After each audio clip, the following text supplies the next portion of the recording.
Hello. We're gonna give it a Oh, few hi. more minutes before starting. Okay. Hi.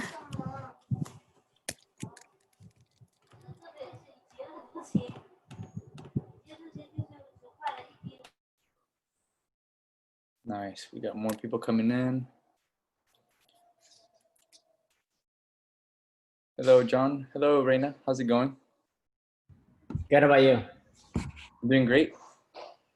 Just I'm gonna. doing good. Nice. All right. In the meantime, while we get more people coming in, make sure to click on the links that I set up on the channel where it has the practice problems book. That's where we're going to have most of our content in terms of video uploads, in terms of our practice problems, and as well as the content, most of the content pretty much for what we're going over. So I'll give it a few more minutes for people to come in. And in the meantime, yeah, feel free to get settled up with the problem that we're going to be doing today. What session is this? This is session number 2. Okay. It's yeah, the one on top.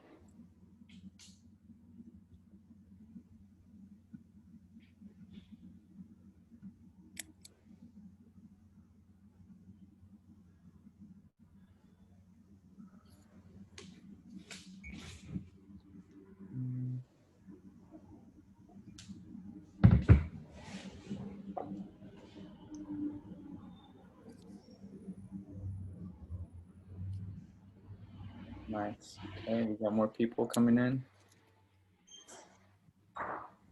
Hey, Hey, Herman, how's it going? it's going well. Nice. I've been using this app called Mealime. It's like mealtime but without the T. And basically like you select like meals for the week and they tell you what groceries to buy and then they give you like the recipe to make like those meals, right? Oh, And it's just like I'm just eating I just made some salad and it was like the best salad I've ever made. nice. That's how it should be, man. Gotta eat healthy. Mm-hmm. All right. We're gonna wait a little bit more just to let people in.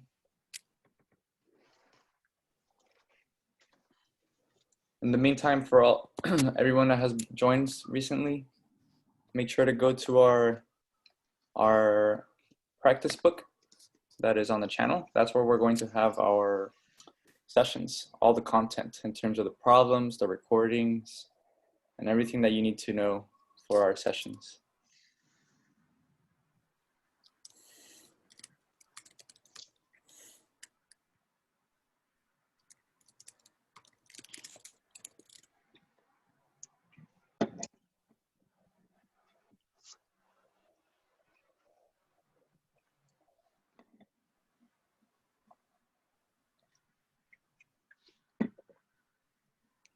Nice.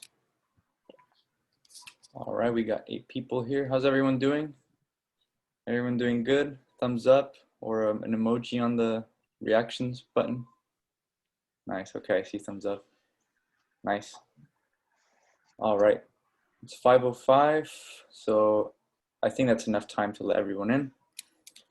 So welcome everyone to our second session of interview practice. This is not sponsored by CodePath. This is mostly gonna rejoin. Go for it. Yeah, go for it and rejoin. I'll admit you, don't worry.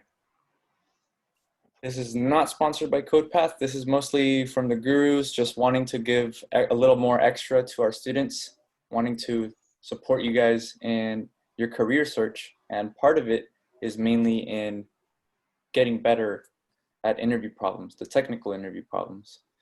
And so we've compiled, the iOS gurus mainly have compiled some ideas and resources to share with you all. And so we decided to bring people together and just practice with problems, because we realize that the main way to get really good at practicing interview problems is mainly to practice with other people. You can't really do much better without practicing with other people. And how does that actually happen? Like, how does being with other people is going to help? Well, you get other ideas, you get other ways of solving problems. You get to have another perspective. And once you gain that other perspective, you've already stepped ahead, one more step compared to many other people here in anywhere, pretty much.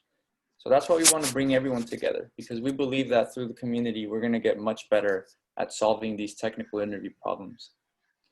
So I'm going to share my screen, and if you all can see it, this is essentially the link that I set up on our channel, on the reminder. So it's a HackMD book. Essentially, it has all the content that we're going to be using for our sessions. So far, we've only had one session. We started last week, and we plan to keep this going for the fall, because that's when most of the it's pretty much interview season, if you ask me, during fall. So we're gonna have our sessions posted here, and our recordings for YouTube, we're gonna be uploading them in this link right here. So now everybody, I would like everyone to go to session 2 and give me a thumbs up once you're there, so that I know that everybody knows what's going on. Okay, thumbs up. Everybody's on the interview book. All right, I saw thumbs up mainly. Cool. So in here we have our first practice problem. So the way that we're going to structure it today is I'll essentially be like the interviewer. I'll explain the problem, and during the first 5-10 minutes, I will let you all ask questions about the problem, just to clarify, right? Because that is one of the first parts of the interview process, is you're presented with a problem and you ask questions to the interviewer to plan out, right? To understand the question, which is the first part of the umpire method, which if any of you have taken our interview practice course from CodePath, we utilize this method quite a lot, and it has been proven to be one of the most effective during interviews. So we're gonna start off with letter U, which in this case, it's gonna be understand. So I'm gonna give you guys 5 minutes to read the question and ask me questions about it to clarify what is exactly that the interviewer wants from the function that I'm asking to build. So go ahead, take 5 minutes to read it, and then from there, I'll do some breakout rooms of 2 or 3 people, and you guys are gonna team up and start doing the rest of the umpire method. And if you don't remember or you don't understand what the umpire method is, I put a link in there here, so you can click on it and it'll take you to the umpire method sample. So here's an example of what it means. You have your test cases, right? You ask questions about the inputs, outputs. You ask some, then you go into M, which is matching. What kind of question is this? Is this a question about strings or arrays? Is it about linked list? What is it about? And then we have our plan section. That's where you start planning out pseudocode, when you start commenting everything about how you plan to go about the problem. And once you finish the planning session, then you go ahead and do the easy part, which is implementing it. Now, why do I say that implementing is the easier part? Because in reality, what really matters most is the planning. A lot of students don't plan. In interviews, they always fail. They always don't do good in interviews. And it's mostly because they don't plan. They don't plan how they're going to go about the solution. A lot of times they just go straight into the question, but really spend time on the planning portion. This is what's going to help you guys out solving the problem. Once you know how to solve it or have a plan, a solid plan, then you implement it.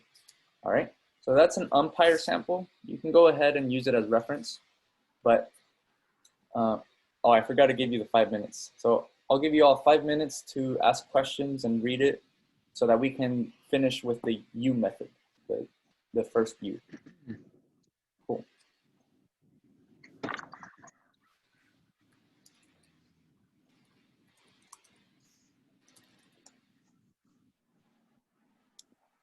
Did you ever make that Java one instead of Python? Yes, it's at the bottom. I have the Java version. Oh, I see. Cool.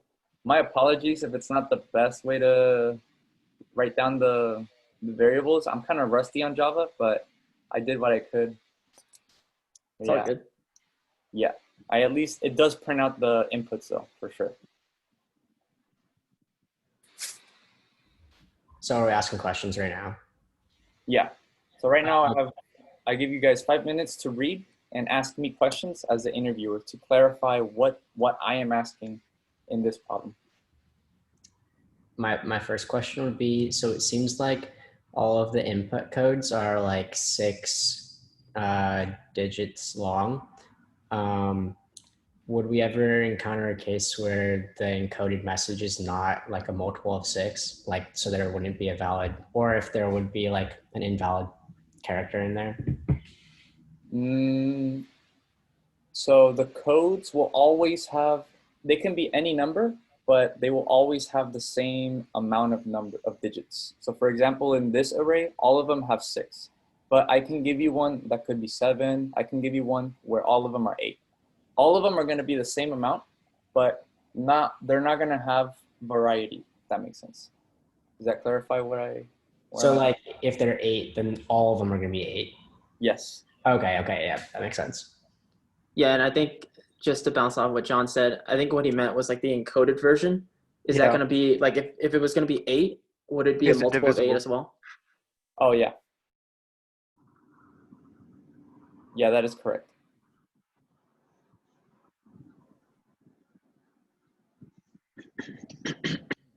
Any other questions?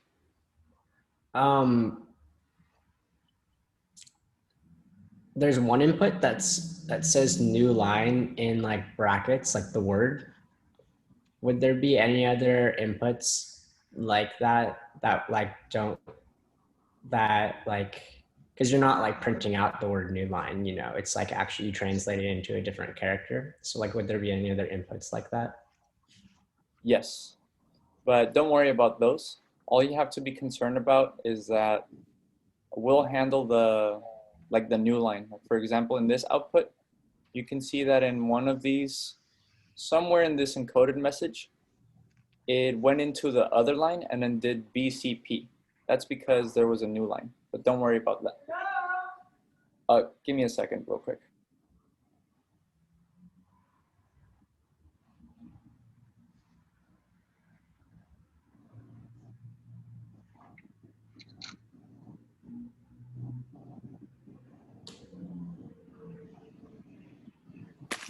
All right, I'm back. Sorry about that.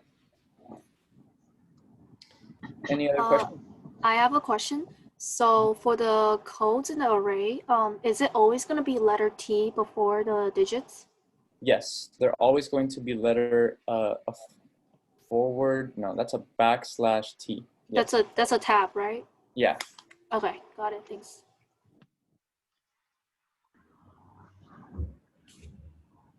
Those are all really great questions, and that's what is expected to be done at an interview. Any other questions?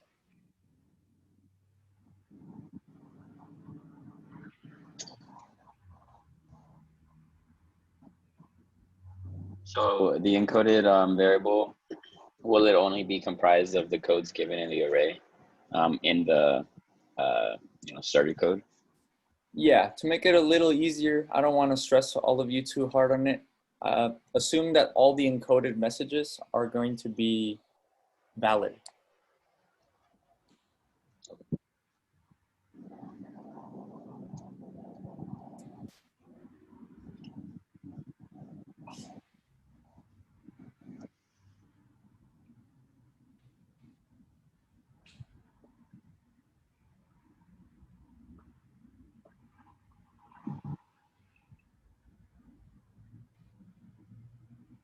Any other questions?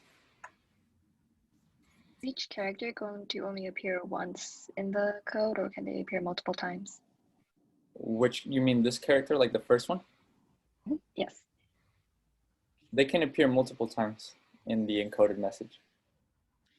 Oh, that leads me to a different question. Would there ever be like two different codes that translate to the same character? Any what, sorry? That timer was pretty loud. Two different codes that translate to the same character? No, they're all unique. Awesome. I think those are really great questions. And I think you guys tackled most of the edge cases of like, is there duplicates? No. Are they always going to be followed by a tab T, a tab, this right here? Yes. And each character is unique and each one will have a unique code as well. So everything is unique and the encoded messages, assume that they're going to be valid, just to make it a little more simple in this case. Awesome. Everyone ready to do breakout rooms and tackle the problems with your teammates? Give me a thumbs up. Awesome. All right, I'm gonna do some breakout rooms, and you guys will be working, the way you can work on it together is you click on the REPL, just a little refresher, and it should create a separate one for you. So if it doesn't, let me know. But when you click on open with REPL, it should create a completely new file for you. And then all you do is where is it? Oh, where's the multiplayer? Oh, right here, share. And then you copy that link and you share it with your teammates. And they will be, it's like Google Docs. You guys will be able to collaborate together at the same time to work on this. Awesome. All right, I'm gonna do breakout rooms, and I'll be in the main room just to see if anyone else joins last minute.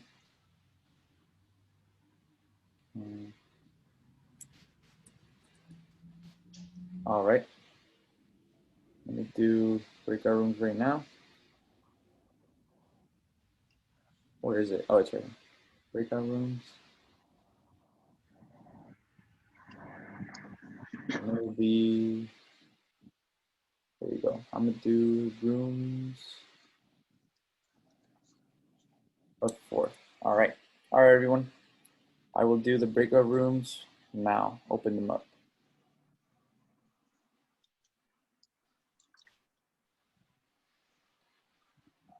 And I will close the breakout rooms in about 25 minutes instead of 30, since we already went through the U portion of the question.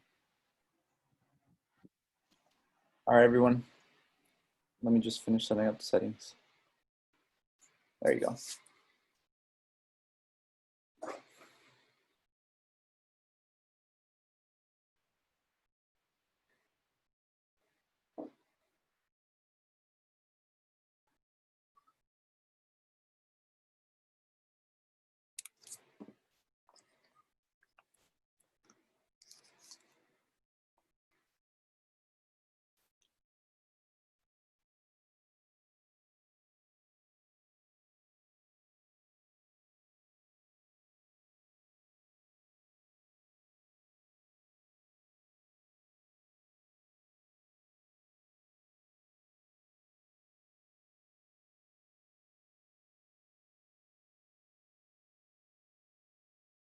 Done zero prep in any other language other than Java. So now I just feel like I don't know how to switch gears. Yeah, no worries. Like it took me a long time to switch, so. I started off doing, I was doing Java this whole time. When I started at CoPath is when I started doing Python. So I started like just a couple months ago doing these like interview questions in Python. But I agree, it's a lot easier to do these problems in Python because it's more like, Pseudocode. yeah, it's like pseudocode. It's just fluent, you know? Did Yeah. you do the like software engineering track, like the interview preps track Wow. in CoPath? Is there a what, sorry? Like I thought, because you guys talk about how there's an interview prep kind of like course. Oh yeah, that's in the summers. Oh, it's summers. I see. Okay. Yeah. So okay, when is application usually open? I might want to practice. I think they open in around April or May. Okay. Yeah. Thank you. Yeah. Yeah, that's when we open our admissions. And we do it in the summers because usually around that time is when companies start hiring. And by the time you finish the course, you'll be ready to just go on to the interviews portion. Okay. Yeah. Thank you. Yeah. All right. Now that we're back here, we have a couple minutes. Does anybody, I'll call on someone actually. Humberto, would you like to go over what you guys were going through in your question? Yeah, so for Go ahead and us, share your screen as well. okay. All right, give me 1 second. Yeah, no worries. Can you see my screen? Yep. All right, so for me and John's approach, we created a hash map, and we looped through the codes in array list, and we pretty much got the index of where the starting index of where the tab is. So So right here. And then from that, we were able to split each index into both a key and a value. And then we put the key and a value in a hash map. And then after that, we loop through the encoded string, and we got the length of I guess of each code. So then on the actual encoded substring, we split it up from the starting index to however long the coded value was. So if it was six letters, then it was index 0 to index 5. Mm-hmm. And then yeah, we just printed out the values that we got the value from the hash map, and then we just printed that out. Oh, did you do So any when of the? did Can I see your planning portion? So yeah, so it's Oh, okay, I see. It's with comments. Nice. yeah. Yeah, we wrote the Wait, comments who's asking a first, and question? then we wrote all the code after. Got it. Okay. Who asked the when question? Sorry. Oh, I was gonna ask, when did you find the length of like the biggest like encoded like digit? Was that the int 53? Line 53. So we got int length equals the first index of codes. So first we got the starting index of the tab, and then from that we were able to get the substring. Oh, and you got the length right there, that length. Yeah, and then we just got the length of that. Okay. Mm. Anybody else who had something different or different approach or a different way of solving it? How was it for you, Mina or Reina? Rena. Oh, Rena. My apologies. No worries. How was it for you guys? It was pretty smooth. So we did it in Python. The approach is pretty similar to what Humberto? John, have, and also Garmin has. So what we did was we have a dictionary. We created a dictionary, and then by iterating through the codes array, save the we just use the split method in Python that allows you to split the a string into substrings. Can you share your screen so we can see? Yeah.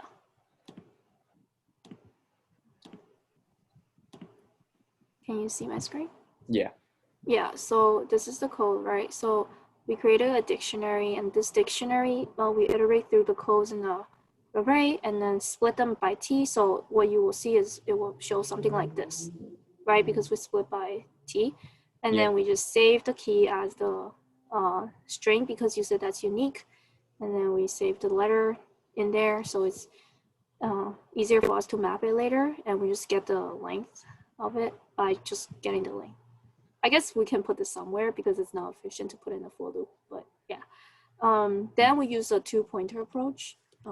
So the two-pointer approach is we keep like a from pointer and an end pointer. From pointer will always be from the 0, and then the end pointer will be the length of the code away from the from pointer Then while the from pointer is less than the length of the encoded, so it's not out of bounds. We grab the encode, so it's basically substring. We just do string slicing. Yeah, what the hell? Okay, yeah, and then Oh, what the heck? Yeah, that's weird.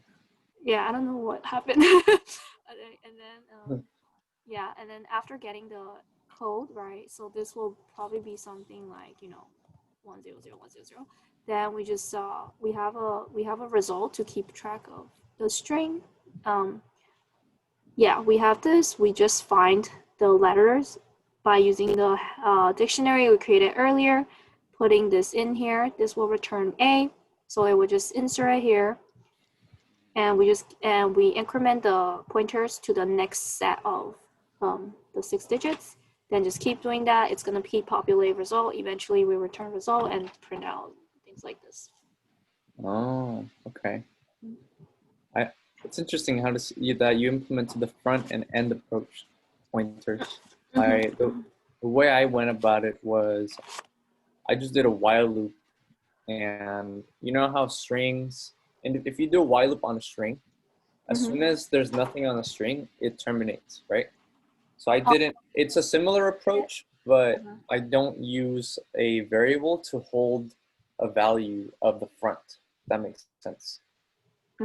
Yeah, I think what you did was you did like in string manipulation. Yes, there you go. Yeah. Yeah. Yeah. Okay. I did string manipulation to make, to change it. Yeah. Nice. That's a cool approach. Anybody else want to share their approach? We have 1 minute. Cool. Well, thank you all for showing up. If you want to see my solution, this question was asked to me through Twitter. This was one of the questions by Twitter. They asked me 3 on the HackerRank. This was one of them, and I passed. My solution passed all the test cases. So if you want to check out my solution, I added it on the Python. I'm sorry, Java on the Python, and you can check it out there. So you guys can like compare it to yours, but that doesn't necessarily mean that mine is the best. It just passed all the test cases. But who knows? Maybe you guys might have a way more efficient solution. So if you all want to check out mine, it's there. And glad to see that more people have been showing up. That's really great. We're growing slowly and surely. So make sure to invite more people. I feel like this definitely can keep growing to even like 50 people maybe, or hopefully the 100 and something people that we have in the channel. Where is it? Yeah. Okay. I'm so sorry. I actually have to go. I have a meeting at 9. So thank you so much for hosting this event. I really enjoy solving problems with other people. It's very efficient. Thank you. Of course. Yeah. Yeah. Make sure to invite everyone. Yeah. See you next time. See you. Bye. Bye. Bye, Mina. Everyone Thank else. you. Yeah. Bye, Rena. Oh, thank you, Mina. And Rena. So everyone that's here, you guys are free to go as well. Thank you for coming to our session. I'll go ahead and stop the recording and upload the, where is it, the recording? Pause, stop recording. Here it is. Oh,